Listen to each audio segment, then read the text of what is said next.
എല്ലാവർക്കും മാധവത്തിലേക്ക് സ്വാഗതം. അങ്ങനെ ദേവേന്ദ്രനും മറ്റു ദേവന്മാരും എല്ലാവരും കൂടി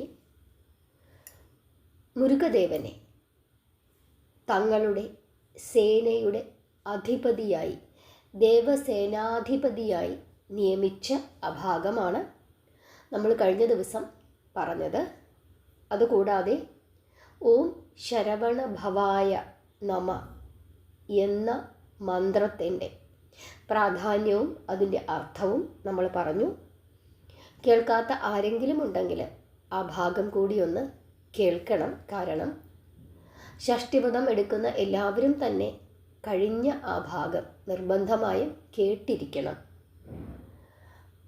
പ്ലേലിസ്റ്റിൽ സ്കന്ദപുരാണം 2025 എന്നൊരു ഫോൾഡർ ഉണ്ടാക്കിയിട്ടിട്ടുണ്ട്. ഇതുവരെ നമ്മൾ പറഞ്ഞ എല്ലാ ഭാഗങ്ങളും അതിൽ ഉൾപ്പെടുത്തിയിട്ടുണ്ട്. അങ്ങനെ യുദ്ധസന്നാഹമാണ് ഇനി.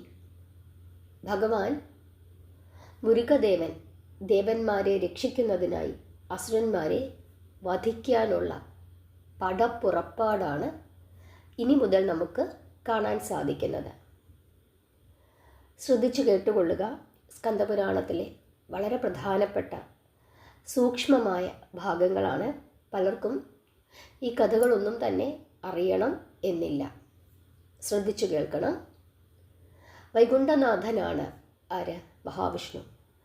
അങ്ങനെയുള്ള മഹാവിഷ്ണുവിൻ്റെ തൃക്കണ്ണുകളിൽ നിന്ന് അടർന്നു വീണ ആനന്ദ കണ്ണുനീർ തുള്ളികൾ സുന്ദരിമാരായ 2 പുത്രികളായി ഭവിച്ചു. അവരിൽ മൂത്തവളാണ് അമൃതവല്ലി, ഇളയവൾ സുന്ദരവല്ലി. മഹാവിഷ്ണുവിൻ്റെ ആനന്ദ കണ്ണുനീർ തുള്ളികളിൽ നിന്നുണ്ടായ ആ 2 പുത്രിമാർ അതീവ സൗന്ദര്യവതികളായിരുന്നു എന്നുള്ള കാര്യം പ്രത്യേകമായി നമുക്ക് പറയേണ്ടതില്ല. ഇവർക്ക് 2 പേർക്കും ഒരു മോഹം തോന്നുകയാണ്. അതായത് അതിസുന്ദരനായ കുമാരദേവനെ തങ്ങൾക്ക് ഭർത്താവായി ലഭിക്കണം എന്നുള്ളത്. അങ്ങനെ അവർ ആഗ്രഹിച്ചു. തങ്ങളുടെ ആഗ്രഹം സിദ്ധിക്കുന്നതിനായി, ആഗ്രഹ സാഫല്യത്തിനായി അവർ 2 പേരും തപസ്സനുഷ്ഠിക്കുവാൻ തീരുമാനിക്കുന്നു. ഹിമാലയ പർവ്വത താഴ്വരയിലെ ശാന്തസുന്ദരവും പ്രകൃതി രമണീയവുമായ ശരവണ പൊയ്കാ തീരം അവർ തങ്ങളുടെ തപസ്സിനായി തിരഞ്ഞെടുക്കുകയും പാവനവും നിർമ്മലവുമായ ശരവണപ്പൊയ്കയിലെ പുണ്യതീർത്ഥത്തിൽ നീരാടി ശരീരശുദ്ധിയും മാനസശുദ്ധിയും വളർത്തി അവർ തങ്ങളുടെ ഇഷ്ടകാര്യലബ്ധിക്കായി തപസ്സാരംഭിച്ചു. ഊണും ഉറക്കവും ഉപേക്ഷിച്ച് സ്കന്ദദേവൻ്റെ കാലടികളെ മാത്രം മനസ്സിൽ ധ്യാനിച്ചുകൊണ്ട് ആ 2 സഹോദരിമാരും കഠിനമായ തപസ് അനുഷ്ഠിച്ചു. ഋതുക്കൾ പലതും പിന്നിട്ടു. കാലമേറെ കഴിഞ്ഞു. ഏകാഗ്രചിത്തരായി അമൃതവല്ലിയും സുന്ദരവല്ലിയും രാവും പകലും അറിയാതെ സ്കന്ദദേവനെ കാന്തനായി ലഭിക്കണം, അതിനുവേണ്ടി അവർ തപസ്സനുഷ്ഠിച്ചു. അവരുടെ തപോനിഷ്ഠയിൽ സംപ്രീതനായ മുരുകദേവൻ അവർക്ക് മുന്നിൽ പ്രത്യക്ഷപ്പെട്ടു. സുന്ദരികളും യുവതികളുമായ നിങ്ങൾ എന്ത് വിചാരിച്ചിട്ടാണ് ഇങ്ങനെ തപസ്സനുഷ്ഠിക്കുന്നത് എന്ന് മുരുകദേവൻ അവരോട് ചോദിച്ചു. തങ്ങളുടെ ആഗ്രഹം എന്ത് എന്ന് സ്കന്ദദേവനെ അറിയിക്കുന്നതിൽ അവർക്ക് ആ സമയം നാണം തോന്നി. എങ്കിലും ത്രികാലജ്ഞാനിയായ കുമാരദേവൻ എല്ലാം അറിഞ്ഞിട്ടും ഒന്നും അറിയാത്തവനെ പോലെ നിങ്ങൾ എന്തിനാണ് തപസ്സനുഷ്ഠിക്കുന്നത്, പറയൂ എന്ന് വീണ്ടും വീണ്ടും ചോദിച്ചു. അപ്പോൾ അമൃതവല്ലിയും സുന്ദരവല്ലിയും തങ്ങളുടെ ആഗ്രഹം അറിയിച്ചു. പക്ഷേ നാരായണ കുമാരിമാരെ കുമാരദേവൻ അപ്പോൾ പാണിഗ്രഹണം ചെയ്തില്ല. ശൂരപത്മാസുര നിഗ്രഹത്തിനു ശേഷം സൂര്യപത്മാസുരനെയും മറ്റ് അസുരന്മാരെയും വധിച്ചതിനു ശേഷം ദേവിമാരെ പാണിഗ്രഹണം ചെയ്യാമെന്ന് കുമാരദേവൻ മനസ്സിൽ ഉറപ്പിച്ചു.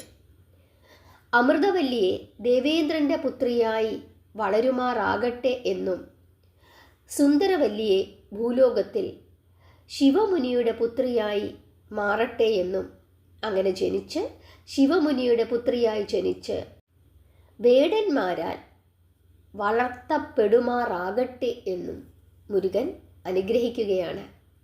ഒരാൾക്ക് ദേവലോകം, മറ്റേയാൾക്ക് ഭൂലോകം. ഒരുത്തി ഇന്ദ്രപുത്രി, മറ്റേയാൾ കുറത്തി. ഇങ്ങനെ രണ്ടു രീതിയിൽ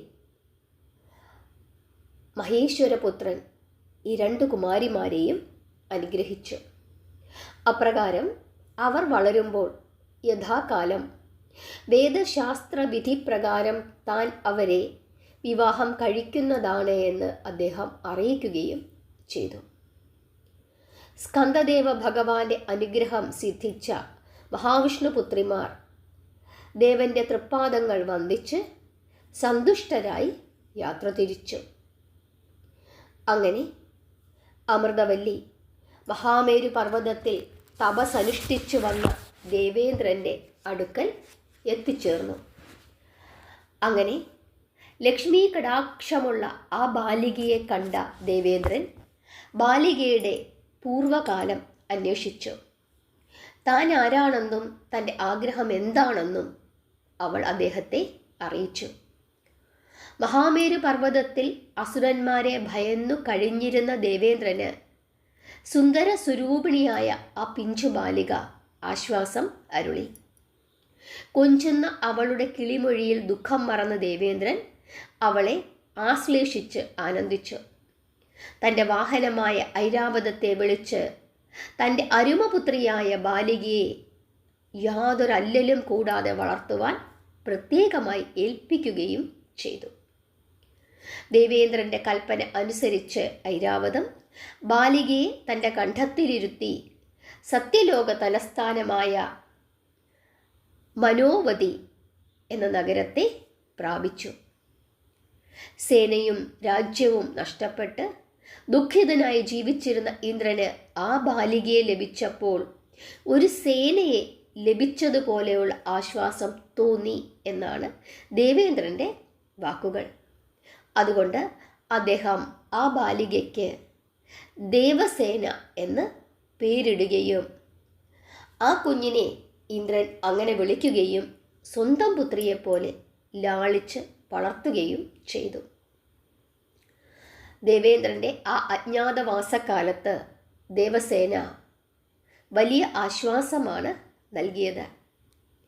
സൗന്ദര്യത്തിടമ്പായ ദേവസേന തൻ്റെ സ്വപ്നം സാക്ഷാത്കരിക്കുന്നതിന് ഒരു നിമിഷം പോലും കളയാതെ എപ്പോഴും സ്കന്ദദേവൻ്റെ പ്രാർത്ഥനയിൽ മാത്രം ജീവിച്ചു.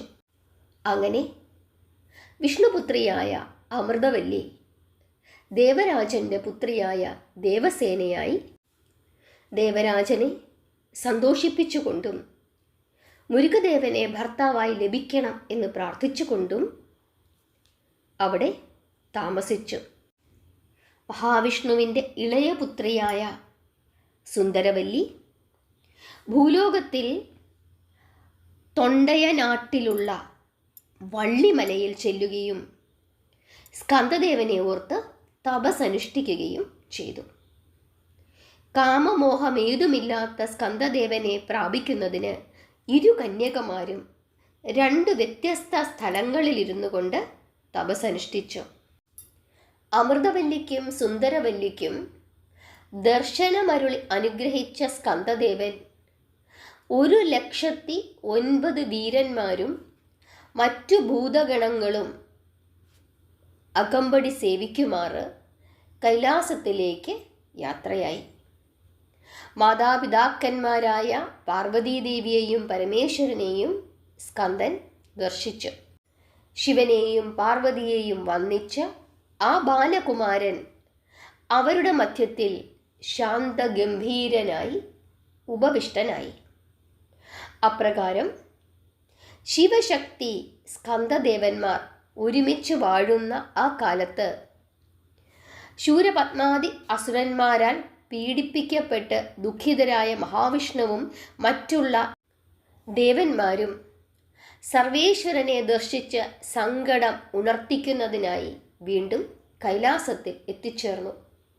മഹാദേവ ദർശനം ചെയ്ത് ഈശ്വരനെ സ്തുതിച്ച ദേവേന്ദ്രൻ ഇപ്രകാരം പറഞ്ഞു: ദേവദേവ, അടിയങ്ങൾ ശൂരപത്മാദി അസുരന്മാരാൽ പീഡിപ്പിക്കപ്പെട്ട് എല്ലാം നഷ്ടപ്പെട്ട് അവിടുത്തെ തൃപ്പാദങ്ങളിൽ അഭയം തേടി വന്നിരിക്കുകയാണ്.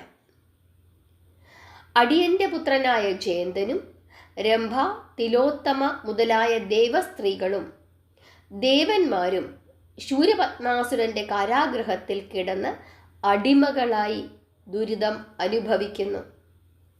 ദേവലോകം ആക്രമിച്ച് കൈവശമാക്കിയ അസുരന്മാർ വിശിഷ്ട വസ്തുവകകൾ നശിപ്പിക്കുകയും കൈവശമാക്കുകയും ചെയ്തിരിക്കുന്നു. അല്ലയോ മഹാദേവ, ഇത് വളരെ കഷ്ടമായ അവസ്ഥയാണ്. കത്തിക്കാളുന്ന അഗ്നികുണ്ഡത്തിൽ ചാടുന്നതിലും കാളകൂട വിഷം പാനം ചെയ്യുന്നതിലും ദുഃഖകരമാണ് ഈ അവസ്ഥ. അസുരന്മാരുടെ അടിമത്തവും പേറി നടക്കുക എന്നുള്ളത് മരണതുല്യമാണ്. അങ്ങ് മുമ്പ് അരുളി ചെയ്തിരുന്നല്ലോ, കുമാരൻ അവതരിക്കുമ്പോൾ ഞങ്ങളുടെ സങ്കടങ്ങൾ മാറുമെന്ന്. ഇപ്പോൾ കുമാരൻ്റെ അവതാരശേഷവും യാതൊരു മാറ്റവും കാണുന്നില്ല. എന്തുകൊണ്ടാണ് അങ്ങിങ്ങനെ മൗനമായി ഇരിക്കുന്നത്? ഞങ്ങൾക്ക് ഇനിയും ഈ ദുഃഖം സഹിക്കുവാൻ കഴിയില്ല. ഇങ്ങനെ ദേവേന്ദ്രൻ മഹേശ്വരനോട് ഉണർത്തിക്കുന്നു. ദേവേന്ദ്രൻ്റെ സങ്കടം കേട്ടപ്പോൾ മഹാദേവൻ്റെ മനസ്സ് അലിഞ്ഞു. മഹാദേവൻ ശൂരപത്മാസുരൻ്റെ വധം നടക്കേണ്ട സമയമായിരിക്കുന്നു എന്ന് മനസ്സിലാക്കുകയും ഉടൻ തന്നെ കുമാരനെ വിളിച്ചിട്ട് കുമാരനോട് എത്രയും പെട്ടെന്ന് ശൂരപത്മാസുരനെയും മറ്റുള്ള അസുരന്മാരെയും വധിച്ച് ദേവന്മാർക്ക് ആശ്വാസം അരുളി മടങ്ങി വന്നാലുമെന്ന് പറയുകയും ചെയ്യുന്നു. പരമേശ്വരൻ സ്കന്ദദേവനെ അനുഗ്രഹിക്കുന്നു. ശൂരപത്മാദി അസുരന്മാരെ സംഹരിച്ച് വിജയം വരിക്കുന്നതിന് എല്ലാവിധ അനുഗ്രഹങ്ങളും മഹേശ്വരൻ അരുളി ചെയ്തു. സ്കന്ദദേവൻ പിതാവിൻ്റെ കൽപ്പന ശിരസാ വഹിച്ചുകൊണ്ട് പിതാവിനോട് പറയുകയാണ്: പിതാവേ, അവിടുത്തെ തിരുവുള്ളം പോലെ ശൂരപത്മാദി അസുരന്മാരെയും എന്തിന് അസുരകുലത്തെ തന്നെയും ഞാൻ ഉന്മൂല നിഗ്രഹം നടത്തും. അതിനുശേഷം ഞാൻ അങ്ങയുടെ അടുത്തേക്ക് മടങ്ങി വരാം. ഇങ്ങനെ തൊഴുകൈയോടുകൂടി ആ കുമാരൻ തൻ്റെ പിതാവിനോട് പറയുന്നു. അങ്ങനെ മുരുക അവതാരത്തിനുള്ള കാരണം അടുക്കുന്നു. ശക്തി സ്വരൂപമൂർത്തികളായ 11 രുദ്രന്മാരെയും പരമേശ്വരൻ മനസ്സിൽ ധ്യാനിച്ചു. രുദ്രന്മാർ ശിവസന്നിധിയിൽ പ്രത്യക്ഷപ്പെട്ട് മഹേശ്വരൻ്റെ കൽപ്പനയ്ക്കായി കാത്തുനിന്നു. ശിവഭഗവാൻ അവരോട് കൽപ്പിക്കുകയാണ്: ഏകാദശ രുദ്രന്മാരെ, നിങ്ങൾ സ്കന്ദദേവന് ആയുധങ്ങളായി ഭവിച്ചാലും. ശ്രീ പരമേശ്വര നാമവും രൂപസാദൃശ്യങ്ങളുമുള്ള ഏകാദശ രുദ്രന്മാർ ശിവകൽപ്പന അനുസരിച്ചിട്ട് തോരണം, കൊടി, ഖഡ്ഗം, കുലിശം, അസ്ത്രം, അങ്കുശം, മണി, താമര, ദണ്ഡ്, ചാപം, മഴു മുതലായ ദിവ്യായുധങ്ങളായി കുമാരദേവന്റെ തൃക്കരങ്ങളിൽ ചേക്കേറി. സങ്കല്പമാത്രയിൽ സകല ലോകങ്ങളിലും പാഞ്ഞു ചെന്ന് പഞ്ചഭൂതങ്ങളെയും ദഹിപ്പിച്ച് ഭസ്മമാക്കുന്നതിനുള്ള ശക്തിയോടുകൂടിയതും സകല ചരാചരങ്ങളെയും നിമിഷ നേരം കൊണ്ട് തകർത്ത് തരിപ്പണമാക്കുന്നതിനുള്ള വൈഭവത്തോടു കൂടിയതും ആരുടെ നേരെ പ്രയോഗിക്കപ്പെടുന്നുവോ അവരുടെ എല്ലാ വരസിദ്ധികളും എന്തിന് പ്രാണനും ഒരുപോലെ അപഹരിക്കുന്നതിനുള്ള കെൽപ്പോടു കൂടിയതുമായ തേജോമയമായ വേലായുധം നൽകി മഹേശ്വരി സ്കന്ദദേവനെ ആശീർവദിച്ചു. ഉമാമഹേശ്വര തൃപ്പാദങ്ങളിൽ നമസ്കരിച്ച് മുരുകദേവൻ മാതാപിതാക്കളെ തൊഴുതു നിന്നു. പരമേശ്വരൻ തൻ്റെ തൃക്കരങ്ങൾ കൊണ്ട് തൻ്റെ അരുമപുത്രനെ എടുത്ത് ആശ്ലേഷിച്ച് ഉമ്മ വച്ചു. തുടർന്ന് ജഗത് പിതാവ് പുത്രനെ ലോകമാതാവായ ദേവിയുടെ തൃക്കരങ്ങളിൽ നൽകി. ദേവി തൻ്റെ പൊന്നുമകനെ എടുത്ത് കൊഞ്ചിച്ച് താലോലിച്ചു. ആ മാതാവ് മകനെ അനുഗ്രഹിച്ചു. ബാലകുമാര, 1,09,000 വീരകുമാരന്മാരും ധീരന്മാരുമായ ശിവഭൂതഗണങ്ങളും ഒത്തുചേർന്ന് അസുര നിഗ്രഹം ചെയ്ത് വിജയശ്രീ ലാളിതനായി മടങ്ങി വന്നാലും. അങ്ങനെ കുമാരദേവൻ മാതാപിതാക്കന്മാരുടെ അനുഗ്രഹങ്ങൾ ഏറ്റുവാങ്ങി അവരെ വന്ദിച്ച് യാത്രയ്ക്കുള്ള അനുമതിക്കായി കാത്തുനിന്നു. 1,00,000 കുതിരകളെ പൂട്ടിയതും മനോവേഗത്തേക്കാൾ വേഗതയുള്ളതുമായ വിശിഷ്ടമായ ഒരു രഥം പരമേശ്വരൻ സൃഷ്ടിച്ചു. ആ ദിവ്യരഥം യുദ്ധക്കളത്തിൽ സ്കന്ദദേവന് ഉപയോഗിക്കുവാൻ നൽകിക്കൊണ്ട് മഹേശ്വരൻ പുത്രന് യാത്രാ അനുവാദം നൽകി. 1,09,000 വീരപുത്രന്മാരോട് ഭഗവാൻ മഹേശ്വരൻ സ്കന്ദദേവനെ അനുഗമിക്കുവാൻ ആവശ്യപ്പെട്ടു. അനേകം ദിവ്യായുധങ്ങൾ പ്രദാനം ചെയ്ത് പരമേശ്വരൻ 1,09,000 വീരപുത്രന്മാരെയും അനുഗ്രഹിച്ചു. അണ്ഡാഭരണൻ, നന്ദി, ഉഗ്രർ, ചണ്ഡർ, അഗ്നിനേത്രർ, സിംഹർ മുതലായ ശിവഗണനാഥന്മാരോട് സ്കന്ദദേവന്റെ സേനാധിപന്മാരായി യുദ്ധക്കളത്തിലേക്ക് ചെല്ലുവാൻ പരമേശ്വരൻ കൽപ്പിച്ചു. മഹാവിഷ്ണു, ബ്രഹ്മദേവൻ, ഇന്ദ്രാദി ദേവന്മാർ മുതലായവർ തങ്ങളുടെ ദുഃഖങ്ങൾ അവസാനിച്ചു എന്ന് മനസ്സിലാക്കുകയും അവർ സന്തുഷ്ടരായി ഹരഹര മഹാദേവ എന്ന് പരമേശ്വരനെ വാഴ്ത്തി സ്തുതിക്കുകയും ചെയ്തു. നാമജപത്താൽ കൈലാസം മുഖരിതമായി. ദുഷ്ടന്മാരെ നിഗ്രഹിച്ച് ശിഷ്ടന്മാരെ രക്ഷിക്കുന്നതിനായി അവതരിച്ചിരിക്കുന്ന സ്കന്ദദേവനെ സഹായിക്കുന്നതിനായി തങ്ങളും യുദ്ധക്കളത്തിലേക്ക് യാത്രയാകണം എന്ന് അവർ നിശ്ചയിക്കുന്നു. അങ്ങനെ കൈലാസത്തിൽ നിന്ന് സ്കന്ദദേവനും പരിവാരങ്ങളും ദേവന്മാരും എല്ലാവരും തന്നെ അസുരന്മാരെ വധിക്കുന്നതിനായി മഹേശ്വരനെയും ഉമാദേവിയെയും വന്ദിച്ച് അവരുടെ അനുഗ്രഹങ്ങളും വാങ്ങിക്കൊണ്ട് യാത്രയാകുന്നു. ഹരേ കൃഷ്ണ. ഒരു അച്ഛനും അമ്മയും തൻ്റെ മകനെ എത്രത്തോളം സ്നേഹിക്കുന്നുണ്ട് എന്ന് ഈ കഥയിൽ നിന്ന് നിങ്ങൾക്ക് മനസ്സിലാകും. തൻ്റെ പൊന്നോമന പുത്രനോട് ഒരു പിതാവിനും മാതാവിനും എത്ര വാത്സല്യമുണ്ട് എന്ന് ജഗത് പിതാവും ജഗത് മാതാവും നമുക്ക് കാണിച്ചു തരുന്നു. അവരുടെ പുത്രൻ ലോകത്തെ രക്ഷിക്കുന്നതിനായി യാത്രയാവുകയാണ്. ആ സമയത്ത് ആ മകനെ സഹായിക്കുന്നതിനായി പരമേശ്വരനും പരമേശ്വരിയും എന്തൊക്കെ ചെയ്യുന്നു എന്നുള്ളത്, ആ മാതാവിൻ്റെയും പിതാവിൻ്റെയും വാത്സല്യം, കരുതൽ, ഇതെല്ലാം ജഗത് പിതാവായ പരമേശ്വരനും ജഗത് മാതാവായ മഹേശ്വരിയും നമുക്ക് കാണിച്ചു തരുന്നു. ഇതുതന്നെയാണ് നമ്മൾ ഓരോ മാതാപിതാക്കളും നമ്മളുടെ കുഞ്ഞുങ്ങളോട് കാണിക്കുന്നത്. നിങ്ങൾക്ക് മനസ്സിലായെന്ന് വിശ്വസിക്കുന്നു. മഹേശ്വരൻ്റെയും ശ്രീ പാർവതിയുടെയും പുത്രവാത്സല്യം, അതാണ് നമ്മൾ ഓരോരുത്തരും മനസ്സിലാക്കേണ്ടത്. ഈ കഥകളിലൂടെ ഒരച്ഛൻ എങ്ങനെയായിരിക്കണം, ഒരമ്മ എങ്ങനെയായിരിക്കണം, ഒരു പുത്രൻ എങ്ങനെയായിരിക്കണം, ഒരു പുത്രൻ ഒരു ദൗത്യത്തിന് പോകുമ്പോൾ മാതാപിതാക്കളുടെ കടമകൾ, ഉത്തരവാദിത്തങ്ങൾ, ഇതെല്ലാം തന്നെ പരമേശ്വരനും പരമേശ്വരിയും നമ്മളെ കാണിച്ചു തരുന്നു. ആർക്കു വേണ്ടിയിട്ടാണോ സ്കന്ദദേവൻ യുദ്ധത്തിന് പോകുന്നത്, ആ സ്കന്ദദേവനെ സഹായിക്കുന്നതിനുള്ള ഉത്തരവാദിത്വം ദേവന്മാർ കാണിക്കുന്നു. അതും നമ്മൾ മനസ്സിലാക്കേണ്ടതാണ്. ഇന്നത്തെ കഥാഭാഗം നിങ്ങൾക്ക് എല്ലാവർക്കും ഇഷ്ടപ്പെട്ടു എന്ന് വിശ്വസിക്കുന്നു.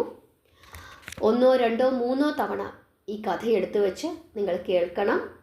കേട്ടിട്ട് കൈലാസത്തിൽ നടന്ന ആ സംഭവങ്ങളെല്ലാം നിങ്ങളുടെ മനസ്സിലേക്ക് ഇങ്ങനെ വരണം.